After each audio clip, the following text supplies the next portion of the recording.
Welcome to the Cool Things Entrepreneurs Do podcast with your host, Tom Singer. In each episode, we explore the interesting lives of business leaders, entrepreneurs, solopreneurs, and others who have a healthy dose of the entrepreneurial spirit. It is time to explore something cool. Now, here is your host, Tom Singer. Hello, and welcome to another episode of Cool Things Entrepreneurs Do. Thank you so much for pulling your chair up to the Cool Kids table. We are up to episode, we're well over 425 episodes. I've been doing this for almost 4.5 years, and the real big takeaway for me is that success leaves clues. So the more opportunity you have to listen to the interviews that I do, or any podcast that you can tune into, I believe you can't walk away the same person at the end of any one of these interviews, much less if you listen to dozens of them or hundreds of them or 425 plus shows. So I started the show just to find ideas to inspire myself as an entrepreneur. I worked for myself now for coming up on 10 years, but every now and then you hit those little plateaus or you feel like you're stuck in a rut. And so that's why I started the show, is I believed that success would leave clues, and I wanted to get around people who were successful, who were doing things maybe differently than I was, who could inspire me. And I think that we have achieved something pretty cool. We have a great community of listeners. I thank you so much for tuning in and being part of this. If this is the first time you've ever listened to one of these episodes and you like it, jump over to iTunes or wherever you get your podcasts and leave a review. If you've been listening for a long time and you've never left a review, come on, go do that for me. And then the most important thing you can do is you can tell a friend, because the only way this audience grows, everyone who tells me they listen to the show, I always ask, how did you find it? Number one reason, somebody told me it's a good show. So jump over and tell your friends to tune in to Cool Things Entrepreneurs Do. Now, before I get started with today's episode, I've got to thank one of the first two sponsors, and that is Amplifier. Now, many of you offer physical products to your fans and your customers, but dealing with that physical stuff like t-shirts and hats or whatever it is, that can be a pain, and it steals your precious time having to pack it and then mail it. Well, my friends at Amplifier, they blend order fulfillment, screen printing, and on-demand production into a single self-service platform that you totally control. They are the people behind the Try New Things t-shirts that you can get at trynewthings.shop, which is what I'm selling, and people are buying. So it's kind of fun. Amplifier handles all of that, and they can integrate with your e-commerce shop and help you drive any giveaway campaigns that you might do. They're great for big company powerhouses and also entrepreneurs who are just starting out. And on demand means no inventory risk. But as you grow, you can stock up on inventory, and Amplifier will handle that for you as well. Hey, go over to amplifier.com/coolthings and sign up today. Hey, speaking of today I'm excited. I have the CEO and the founder of FreshBooks. Now, I know you've heard of FreshBooks, so I can't wait to get Mike McDerment here with us talking about his journey as an entrepreneur. Hey, Mike, welcome to the show. Hey, Tom, thanks for having me. So, Mike, you're one of these guys who's always been an entrepreneur. You didn't go down that sort of corporate lane. So many of us did. I mean, I worked in corporate America for 25 years, always knowing my ladder was against the wrong wall. You were smarter than me. You decided early on, that's not a good wall. Let's not talk about FreshBooks yet. Let's talk about, how did you get started? What caused you not to go get a job, but to start your own thing? Let's talk about that wall for a second, because I was certainly on track to put I've never heard that before, the ladder on the wrong wall. I love it. I actually went to business school, and a very good business school. Where did you go? And you may not have heard of it. It's in Kingston, Ontario, Canada. At the time, it was the number one non-US business school. So okay. I'd call it like the, first or second, in the world, maybe if we give Harvard first, right? Well, we have a lot of listeners in Canada, so I'm sure they know. There we go. Okay, very good. So I think it might be a little off its game now, but at the time, very good school. And what I came to realize, my life, I've already started kind of getting off the, sort of the very, very narrow path, and I'd sort of taken a year between high school and university and got in. Anyways, I got there, and what I realized, the business school at the time, it's a little bit different now, but kind of the same, is it's like a factory for middle managers inside companies, right? And everyone was going and doing these recruitment interviews with Accenture and PG, and I had no, I saw this going on, and I was like, it's just not interesting to me at all. So I was in this environment, getting ready to do that, and it just did not sit with me. I didn't know what to make of it. I didn't know what to do with myself. But in fourth year, I actually left that program and started 2 businesses. And that's kind of the path I got on. And then I proceeded to really not work for anybody else, develop an agency that serves small businesses, building websites and helping them with their internet marketing. And what brought me to and I'm doing today. And that's kind of my background. And we can go back to it if you like. But anyways, running that agency one day, I saved over an invoice. I was using Word and Excel to bill my clients, and that's not the way to do it. Anyways, saved over an invoice and said there's got to be a better way to do this. And so I built what is now FreshBooks. So, I've heard a lot about FreshBooks, and why don't you tell me then? So you started it because you had a need for it, but let's talk about that business. How did you end up starting it, growing it? What makes FreshBooks special? Well, those are 3 very different questions with short and long answers. So start it, grow it, and what makes it special. So started it when I saved over that invoice. And it really started out as a side project for me. I had this consulting firm. But I quickly kind of fell in love with this notion of a product company. I'd never been a part of one before. It was different than my consulting company. And I worked on this thing as a side project. And then I just found myself having to wrestle with a whole bunch of different problems, which I guess gets you into the growing side of the house. So a product like services companies and product companies, they're both great. They are literally the problem sets you're solving and how you achieve success. There is some crossover, but it's also sort of quite different. So, you learn execution in a service firm, delivering for clients, setting expectations, effective communication, project management. That's all great stuff for when you're starting at a product company. But a product company comes with, other problems that are really hard to wrap your head around, like what is the product? Like, what are the bounds of it? Who are we serving? How do we reach them? How do we market the product? What is our brand? What's the culture of the company that we're building? Again, some crossovers in there with services, but I just found that landscape of problems to be very, very different. And seeing as I had no experience previously, I was kind of coming at all these things from first principles, which was overwhelming a lot of the time, but also pretty fun.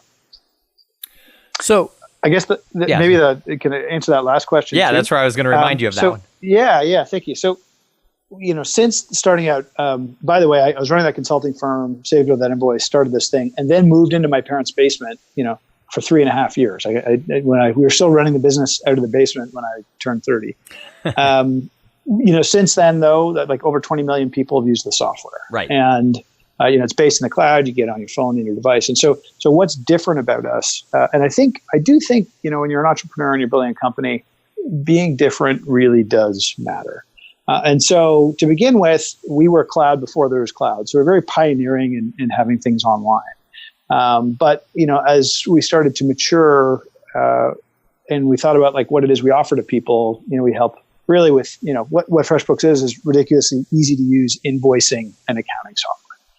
It's built for people who, like I used to, run, frankly, services firms, whether you're a lawyer or a marketer or a tradesperson, like you're offering or a professional speaker, paid for services, or a professional speaker. That'd be a great one, right? And so what I like to say is, if you invoice, you need FreshBooks, and what it means is, we're very strict about who we serve. We don't serve, restaurants. We don't serve retailers, right? We don't serve really manufacturers. It's really folks who 95% of their, quote unquote accounting needs are creating invoices, setting up, following up with clients, maybe tracking some time, those kinds of things. And, we just believe that by being very, I don't know if selective, but like instead of trying to serve everybody, we serve, it's a very large part of the market, but, the needs are very different than everyone else. And so we just believe that difference lets us build a better product that's simpler and easier to use, and frankly, more relatable. And we think those things really matter and sort of drive difference and distinction and help people say, you know what, I've tried other products and this thing just feels right for me, so I'm going to use it. And again, 20 million people have, so you can have confidence in that choice. And so, and then I'll mention one other thing. So we, and forgive me, you kind of gave me the platform, so I'm going to run with it for a second. When I'm ready to take it back, it is my show. I'll take it back when I want. Okay, but keep going, Mike. Keep going. I'll go on one more thread here, which is we have a mantra here, which is execute extraordinary experiences every day.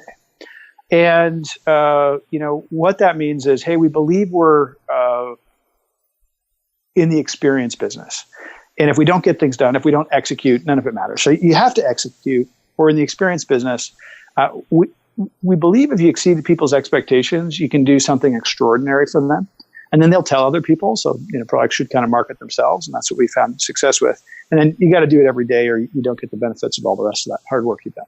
So what that's led us to do is, ensure our products are super simple to use, but also build a truly world-class customer service organization. And so, one of the things I love about our business is we're digital, but if you need a human being, we're there for you. So that's, I'll stop there. I could wax on and on, but that's somewhat what makes us different. I actually like that part about the fact that although you're digital, you can reach a human, because so many businesses out there, especially businesses we might use for social media or social media marketing or other types of, email blasts and things like that. You can't ever reach a person. And, if you ever do anything wrong, at least they think you did. God forbid you'd ever want to try to appeal it, because you can't ever reach a human being. So I love the fact that you're accessible that way. But I want to back up to one thing you said earlier, and that was you focus on the services companies. You don't focus on restaurants and other types of companies, unlike maybe another competitor that comes to mind that kind of works with everybody.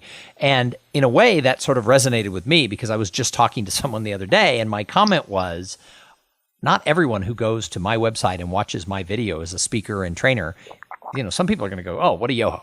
That's not who we want. Why would we hire him? But I only need like 50 companies and associations a year to be like, oh my God, his message is exactly what my people need. And so I don't have to serve the whole world. There's 7 billion plus people in the world. I just need, 50 companies or associations who really care about potential and getting their people engaged. And I don't have to be the right speaker for everybody. And I think that gets people in all industries, my industry, your industry, whatever, in trouble when they try to go too broad. I think when we say, hey, here's who I serve, here's what they look like, and I'm going to kick ass for them, I think that's when we really excel and see the type of success that you've seen. Yeah. I mean, the way I'd say it, and I agree, and I always hate when people follow on when people agree about things. But let's just take it one. When they agree with me, deeper. I'm actually really cool with it. I'm actually really cool when people. I can just stop. I love it when people agree with me. Go ahead. I just to talk about marketing for a second, because I think it's not a well understood craft at all times. The art of marketing is kind of taking a stand somewhere, and you're sort of not doing it right if you're not repelling a certain number of people, right? But when you're doing that, you're also drawing those who are for you closer to you, right? And the things you stand for. And I think people feel like it's safe to kind of, hey, we're for everybody. But I actually think there's actually much greater safety and much greater chance to really, really shine for your customers if you can be very clear about who you are and actually, to the exclusion of others, right? Like, hey, we're not for you, right? Because the person, if they come and buy at your store and they realize, oh, this isn't for me, they probably leave going, but I know somebody who this would be perfect for, and I'll pass it on to them. And that's, I think, what people don't get. And then the people who find you and you're just for them, they're like, this is the best. You're just for me. I'm going to tell everybody. And they probably know more people like them. So I think it's a risk. It feels scary to get narrower there, but that's what great marketing is. So how many employees do you have now? How big is the company? We're about a little shy of 300. Mm-hmm. So you started off in your parents' basement. What is growth like when you go from parents' basement to 300 plus employees? A learning journey, and a lot of internal contortions. By the way, do your parents have stock? Because it was their basement. Actually, they've done pretty well. Yeah, they're north of 100x, which is good, and it's been nice to be able to return a little bit of capital to them over the years. But so that is it's been different, and it's been the fun of it, but it's not easy, right? It takes a lot of changes in the company, a lot of changes in oneself. So, what do you love about the life of an entrepreneur? It's all you've done, but what do you love about it? Well, I'd like to think I've done other things, maybe not career related so much, but I think if I look at what I love about the things that I have passion for that are maybe not career, I actually think being an entrepreneur has a lot of those in common. So I'm going to use skiing as a sport. I love playing sports. I played a few of them, but skiing was one I got particularly into. And things I loved about skiing was it was a challenge. It was fast, and like you're always looking at terrain that's different. And I actually have a poster in this office I'm sitting at right now that says "Steeper runs make better skiers." I think that's the thing about running a business and being an entrepreneur too. You're kind of hurtling along. You can't necessarily see around the next corner or past the next tree if you're skiing in the trees, or around the next mogul. You've got to kind of figure it out, and it's challenging physically and mentally. It's a great way to spend a day. You kind of put everything you got into it, and then go home exhausted at the end of the day, and then do it all over again. And that so really, if I had to boil it down, I think of being an entrepreneur as like a lifestyle sport, right? Like my favorite sports are lifestyle ones. Skiing it's a lifestyle sport. And I think that's what being an entrepreneur is like. It's like you're choosing a lifestyle for a career as opposed to a career. So it's interesting. My future son-in-law is a double black diamond skier, and he's also a mathematician. And I think he sees sort of some of the similarities between like high-end business math and skiing is the same thing. Just what you were saying, right? You have to look ahead. You have to plan the terrain. You learn from what you've done before. It takes you along farther on the next problem, and things like that. So I think skiing is actually a great analogy for what you just described, because I've actually had this discussion with Thomas before. So I think that's interesting. Yeah. I remember as a kid just trying to ski the hardest hill, and I'd get be terrible. But at the end of the day, I'd be better at it than I was at the start. And that's that challenge of personal growth. That's what I like so much about what I do. So my daughter always wanted to ski, but we live in Austin, Texas, and it's far and it's expensive, and we just never did it. I think we took her skiing one time. And so she started dating this young man 3 years ago, and 2 years ago he took on the task of teaching her to ski. And his goal was to get her to blues in the first season, and he got her to blacks in the first season. And I think part of that was just like you said. It was like, okay, you've mastered that. Let's go to the next. And his father got to go. They all went skiing with his family, and his father said he did a great job of teaching her, that she has great technique. In one season, she was about as good as anyone could get. And he said, but she's really slow. She still skis scared because it was too fast. I mean, she got good at it, but she went from the bunny hills to blacks in one season. So sometimes that happens in entrepreneurship. Some people ski scared. Yep. Some people ski scared. So how do you work past the fear as you grow a business so quickly and to so many employees? No growth, no fear.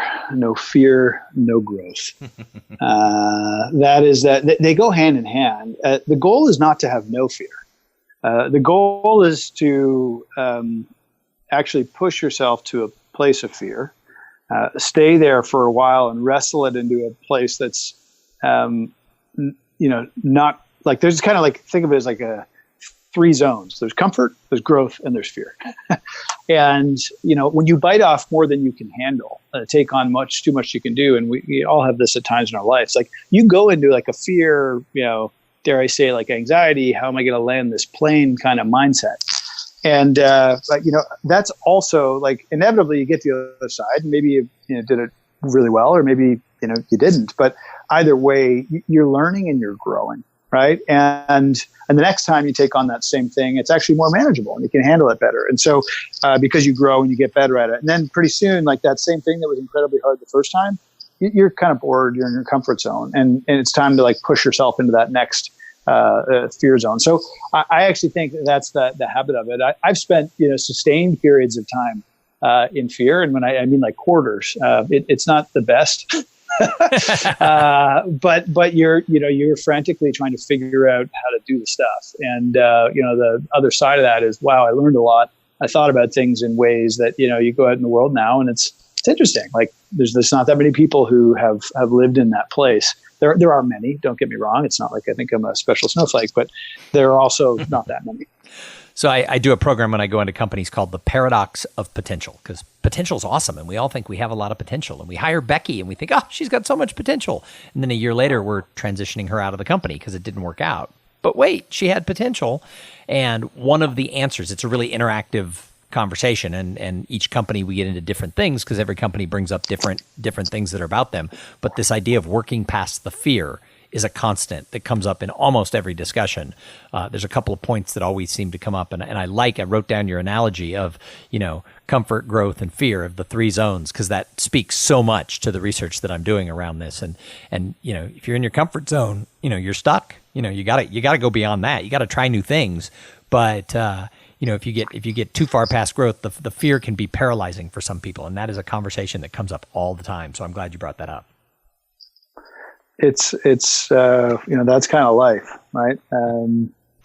There we go. So let's unpack this a little bit. So I talk about this gap between potential and results. Why do you think? What are some of the deltas? Why do you think some entrepreneurs are able to get farther across the gap and achieve amazing results when other people who had just as much potential flounder? I'm going to give you a couple answers. The first one is it's not always the smartest people, right? It's often the folks who just persevere and stick with it. And I think I probably have more of that than anything else, certainly in the early days. Yeah. And so I think that's a thing, right? Like intellectually knowing what to do and then actually sitting in the muck, right? And being that uncomfortable for that long is a different set of strengths and capabilities. So I think that's a big difference. I also think, and I tell this story from time to time, but it's an interesting one to me, and I reflect on it, and it's kind of speaks to, hey, there's different kinds of people in this world. With my consulting business, which I was running pretty much out of school, I had my two first clients who are great clients I still have a relationship with. One was a caterer and one was a travel industry owner. I was helping them with their web stuff, helping them grow their businesses and get organized. And I sat alongside both of them at different times in their journeys when they had an opportunity. And they had an opportunity to take their businesses to another level. There's a big door. It was sitting in their opening. I sat and I looked into that door with them, and they looked at it too. And I was like, it was obvious to me we were going through that door, and I was part of helping them go through that and go to the next phase of growth and what have you. And interestingly, they both shied away from that door. And I think these are wonderful people, and I have no judgment about the fact that that's what they did.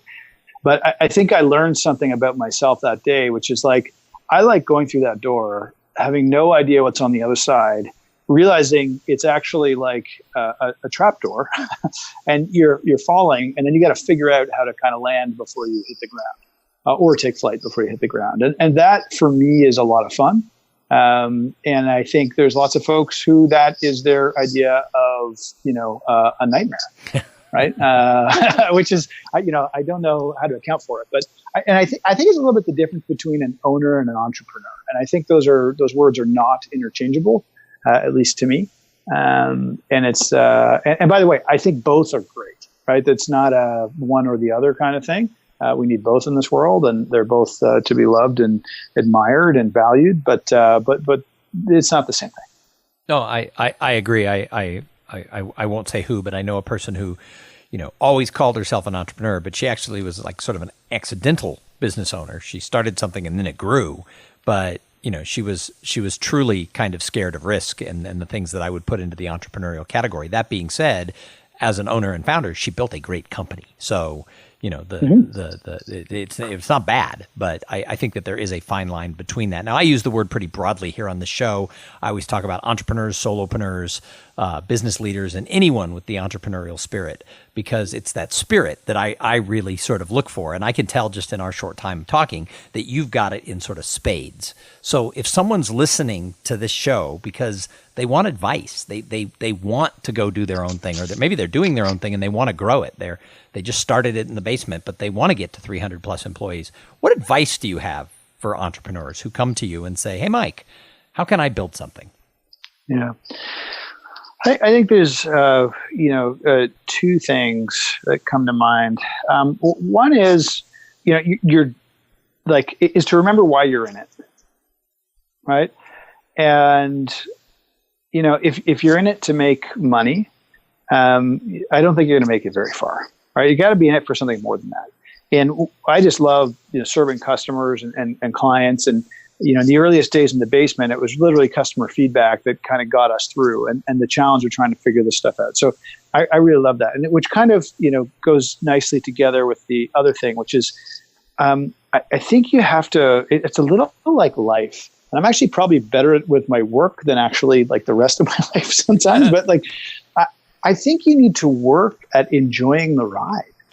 Right? Like, or the drive, or the march, or the whatever you want to call it, because it's challenging at times. But like, there is, if you don't like that, it's probably, it may not be for you. And by the way, then I'd say, hey, that's okay. But it's not going to be easy. You're going to have to stick with things. And that's why I call it a lifestyle. Like, it's a lifestyle choice to be challenged in this way. Right? That I think is a thing. And you may try it out and say it's not for you in the end. But what I'd encourage you to do is figure out, how do you make this something that you actually enjoy? And instead of feeling stressed, like, just like sort of welcome the challenge and recognize it's going to be overwhelming sometimes. That everybody goes through that. And it's a cycle of getting the other side of that and surprising yourself and carrying on. So, Mike, I've got a couple more questions for you. But first, I have to thank the other sponsor of this episode. So this episode, like all of them, is brought to you by Podfly Productions. Podfly takes the time and the headache out of creating your own podcast.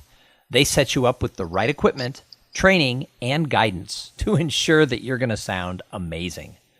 Podfly does all the heavy lifting and the technical work so that you can focus on creating great content, growing your audience, and interviewing really cool people like Mike McDerment. Hey, if you want to start a podcast, and I know that some of you do, jump over to podfly.net/coolthings and check out the offer that they have for the listeners of this show. So, Mike, I call this show Cool Things Entrepreneurs Do. What's the coolest thing you're doing with your business right now?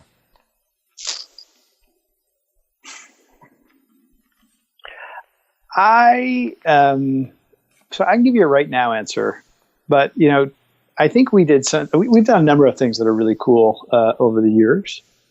We did something, sort of relatively recently that I think is worthy of using as the answer to that question, which is we built our own competitor in stealth and used it to compete with us directly, and then use that new product to become our future platform for our customers. Tell me more about that. That's not what I would call like totally intuitive. There's a lot of sense to it once if you go on the journey. But effectively, we had a leading product. As I said, we started it out in my parents' basement and hired a whole bunch of professional engineers over the years, and basically got to a place where I said, "Hey, we really think to win in 5 or 10 years, we're doing great right now, but to win in 5 or 10 years, we actually need a new platform." And so we decided to build one. It seemed to be the right problem for reasons, solution for reasons that I'm going to. Anyways, it's a very risky proposition. Lots of people build a new product and, people don't like it as much. I like to use the analogy of with any creative exercise, like an album. Like if you got a band, you love their first album, they come out with their second album, and it's like, I can't believe I love this band. You're like so ashamed, and that can happen with products. And so basically, we wanted to find a way to de-risk that effort. And what we came to believe is like, unless we have data and testing and people using it, like we're never really going to know. And so then we wanted to figure out, well, how do we do it in a way where we can, take big risks as a team and, not have our competitors watching our every step. And so the solution was, why don't we create another company and build our new offering there? And then we can have people use it and test and learn. And so that's what we did. It was called BillSpring. It had its own website, its own logo, its own everything else. And that eventually became the new FreshBooks. which you get if you signed up today. Oh, that is new, and that's fresh, and that's cool. Thus, the reason you're called FreshBooks, because that's a fresh idea. Part of it. We've done some other stuff over the years as well, so it's fine. It's part of our DNA to like solve really challenging business problems with an unusual and creative approach. No, I think that's great. I mean, that's what entrepreneurs do. So I like that story. Hey, I ask everyone who comes on the show who they admire out there in the entrepreneur sphere. If you look around at entrepreneurs, I think entrepreneurs, the great ones, I think they're observers. And so I love to find out who you look at and say, hey, she or he, they're cool. So, I think there's lots of credible candidates out there for lots of different reasons. Who I'm going to go with today, and on many days, but maybe not all days, is a gentleman named Isidore Sharp. Isidore Sharp is the founder of a company called the Four Seasons. They're a hotel chain, kind of a luxury hotel chain now. And the thing about what the Four Seasons has done successfully over the decades, which is incredibly hard to do, and which is near and dear to my heart here at FreshBooks, is build a culture in an organization that repeatedly and consistently delivers like these experiences that are kind of like flawless in terms of level of service across a bunch of hotels around the world. And, I haven't spent my life going to Four Seasons. That's not how it was for me, but I've been a student of the business because we're really into service. And I actually started I'd go on vacation with my wife. We'd go for 1 or 2 nights and check it out. And it just never failed. Right. People would be anticipating, what you'd like next if you're ordering something or, I like just 100 little itty bitty things that just made. I talk at FreshBooks. We talk about 4E, execute extraordinary experiences every day. I like to think about the experience continuum. Your job is to keep your customers from never having a little paper cut. They use this little balloon of oh, this product is great. I called service. That was so easy. You never have a frustration. I think the Four Seasons, had a sustained track record of doing that. And that to me is a remarkable thing. And, I'm a Toronto-based entrepreneur, and so is Isidore. Yep, absolutely. That's awesome. I think they're a great hotel chain. I've been fortunate enough to stay at several, and they do always deliver. So the last question I ask everybody who comes on the show is what do you do to sort of give back to the greater good? Because I think entrepreneurs, we really should do more than just make money and cash checks. I think we have to find some way to leave a mark behind. So what have you done? Yeah. So I got a few answers to this question. So first of all, I believe my everyday is a big deal there. We serve others. That's what we do. And we're helping a lot of people who help a lot of people. And I'm really proud of that. Right. And so when we answer the phone to help a small business owner who's helping their clients do things, I do believe that's putting something in the world. It's actually not about money. Right. It's about helping that person. It leads to money. That's great. But there's that. Another thing that I've been proud to be involved with is we've had a big hand in this. Again, I'm based in the city of Toronto. And, as a technology industry, when we got started out, there really wasn't one. But, one of the themes as an individual and frankly as a company has been participation in our local community. And so the technology industry has grown hugely here in Toronto. And I like to take credit for a lot of that because, we were one of the first companies who decided to build here versus, just move down to Silicon Valley if they reached any kind of scale.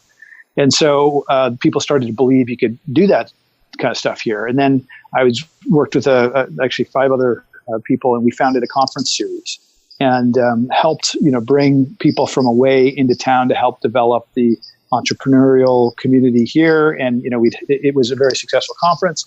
We ran it for 7 years, and I think we brought a lot of people together that built a network that then helped sort of this industry emerge here in Toronto. And so I'm proud of that. And then, again, a lot of my givebacks have been to the entrepreneurial community. So that was one. And then I kind of was okay, I can't do that as well as run FreshBooks anymore. So I started doing Wednesday night dinners with select entrepreneurs where the rules were, you're going to take me you're going to recommend a venue that I've never been to that you think is great. I'm going to pick up the bill and I'm going to help you with whatever problems you have.